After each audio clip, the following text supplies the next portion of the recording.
Hello, friends. Thank you for joining me on In His Will. I was reading today, and I just wanted to come on and share this snippet. Now, this snippet is a little bit longer than some of the little shorter readings that I read, but I just thought it was so beautiful for this Monday following Easter that I just wanted to come on and share this with you and share a couple of thoughts about it. And I thought that you might enjoy this. I so appreciate all of the Easter greetings and blessings that all of you have sent to me, and I just wanted to mention that because some of you knew that last week was my birthday, and of course it was Easter, and so there was so much going on last week, and it was really, really a beautiful week, and I hope that you all had a very blessed Lent and a wonderful, wonderful Easter. And now, as we continue on with this Easter season, uh, I always think of it as a time for us to really be renewed in this resurrection of Christ. And so I wanted to read this to you. This is from volume 24, and it was from April the 12th, 1928. And I encourage you to go back and read this as um, I'm going to read it and talk about it, but it's really a great um, reading to meditate and sort of just mull over in your mind. And so it goes on with Luisa saying, I was doing my round in the divine fiat and was accompanying my sweet Jesus in the pains of his passion and following him to Calvary. My poor mind paused to think about the harrowing pains of Jesus on the cross. And he, moving in my interior, told me, my daughter, Calvary is the new Eden in which mankind was given back what it lost by withdrawing from my will. Analogy between Calvary and Eden. In Eden, man lost grace. On Calvary, he acquires it. In Eden, heaven was closed to him. He lost his happiness and rendered himself the slave of the infernal enemy. Here in the new Eden, heaven is open to him once again. He reacquires the lost peace and happiness. The devil is changed and man is freed from his slavery. In Eden, the sun of the divine fiat darkened and withdrew, and it became always nighttime for man, symbolized by the sun which withdrew from the face of the earth during the 3 hours of my terrible agony on the cross. Unable to sustain the torment of his creator, caused by the human will, which, with great perfidy, had reduced my humanity to that state. Horrified, the sun withdrew, and as I breathed my last, it reappeared again and continued its course of light. In the same way, the sun of my fiat, my pains, my death, called back the new sun of my will to reign in the midst of creatures once again. So Calvary formed the dawn that called the sun of my eternal will to shine again in the midst of creatures. Dawn means certainty that the sun will come out. In the same way, the dawn, which I formed on Calvary, assures, even though about 2,000 years have passed, that it will call the sun of my will to reign once again in the midst of creatures. In Eden, my love was defeated by them. Here it triumphs and conquers the creature. In the first Eden, man receives the condemnation to death of soul and body, while in the second Eden, he is released from his condemnation, and the resurrection of the body is reconfirmed through the resurrection of my humanity. There are many relations between Eden and Calvary, and what man lost there, here he reacquires. In the kingdom of my pains, everything is given back, and the honor and the glory of the poor creature is reconfirmed by means of my pains and of my death.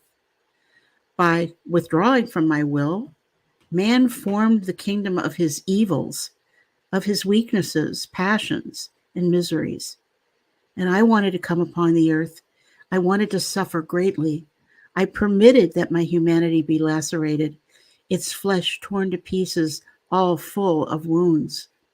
And I wanted even to die in order to form, by means of my many pains and of my death, the kingdom opposite to the many evils that the creature had formed for herself. A kingdom cannot be formed with one act alone, but with many upon many acts. And the more the acts, the greater and more glorious the kingdom becomes. Therefore, my death was necessary to my love. With my death, I was to give the kiss of life to creatures, and from my many wounds, I was to let all goods out in order to form the kingdom of goods for creatures. So my wounds are springs which gush with goods, and my death is spring from which life for all gushes forth. And just as my death was necessary, so is my resurrection necessary to my love, because by doing his will, man lost the life of my will. And I wanted to rise again to form not only the resurrection of the body, but the resurrection of the life of my will in it. Had I not risen again, the creature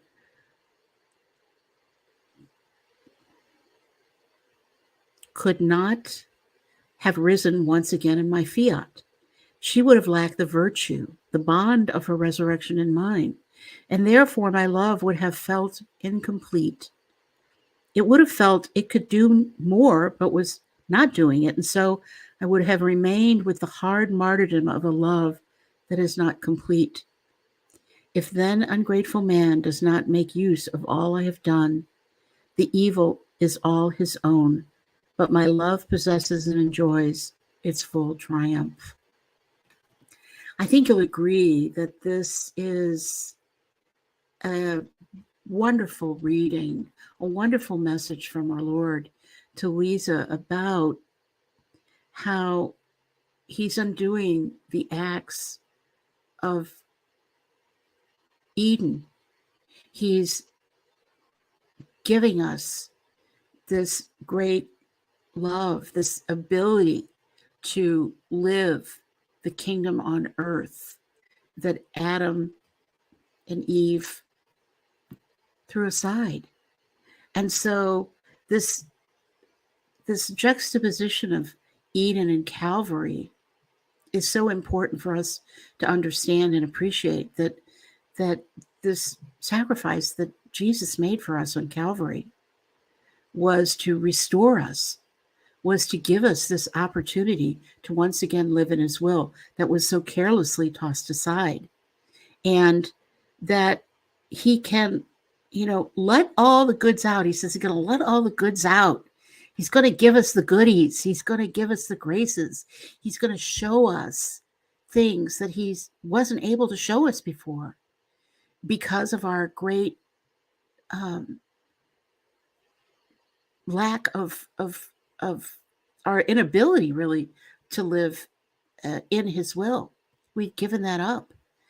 That was what was lost to us in the original sin. This is what was lost to us in Eden. And so it's of great hope, not only that this resurrection, this death and resurrection of Christ was for the body, but it was the resurrection of his will.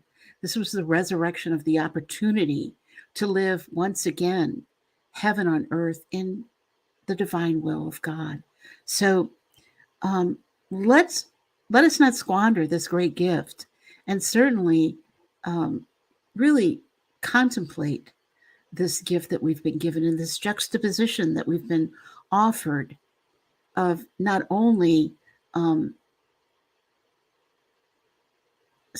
this reunification, this ability to be reconciled to God in our sin, but also the ability to live in the divine will, to live in the will of the divine, and offer our acts with that in mind as we cooperate with Jesus in his acts. I hope that you will read this again. As I said, this was from the volume 24. It's from April the 12th of 1928. So this is a very early reading. Jesus is telling this to Luisa very early on that, well, sort of midway, but April the 12th, it probably was during the Easter season, obviously, that he brought this message to Luisa to really emphasize to her all of the graces, all of what he was offering through his death and resurrection to us, in terms of restoring to us what was lost, and what was lost in Eden, and how we regain that in the divine will. I hope that these little snippets are good for you. I know that this has been a particularly long one. I usually don't go on this long. This was a long reading, but I just found it such a great reading that I wanted to share it with you. And I could have made it into a video, but I couldn't wait that long. I was so happy to have an opportunity to share this with you. I just came on and wanted to record this and do this. So I hope that you will have a very blessed Easter season as we spend these days in this very special season of the church, approaching Pentecost. Next Sunday, of course, is Divine Mercy Sunday. There's so many connections between Faustina and Luisa and this great gift of divine mercy that we were given through Faustina. I hope that you will have the opportunity to fulfill that request of God to go to confession, say the chaplet, attend Mass on Divine Mercy Sunday. So until we see you again next time, thank you so much for all of your support. I've left my email on the screen that you feel free to email me if you have any questions or comments, or leave comments in the comment section here on YouTube. I love to hear from you. I love to read your comments. I love to read your suggestions, because I want to answer your questions or bring to you whatever it is that you're hoping to gain. And God bless you all. And we will see you next time. Bye-bye.